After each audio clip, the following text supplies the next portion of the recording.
I think the concept is simple and intuitive and all those things, but I think some people assume it's too hard for women to do, or the doctor thinks it's too hard to monitor. You know, it has taken 5 years for us to come up with the doctor's clinical practice guidelines because it's such a different way to view menstrual disruption.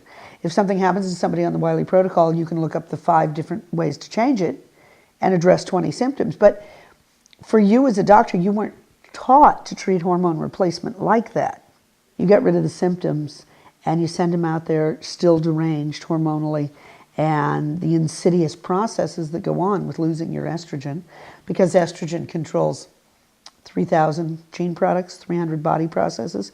So you lose your estrogen, you lose everything. And you send them out there, and that's still going on. Only by band-aiding it or masking it with low-dose hormones, you may in fact have exacerbated things like proliferation. And when I began to examine this, could not imagine why no one wanted to understand what normal was versus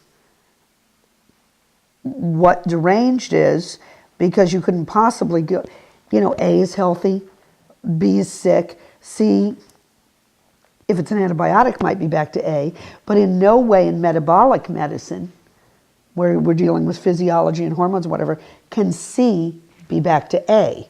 I always tell women the menstrual cycle is like the computer monitor. You can tell if the software's working.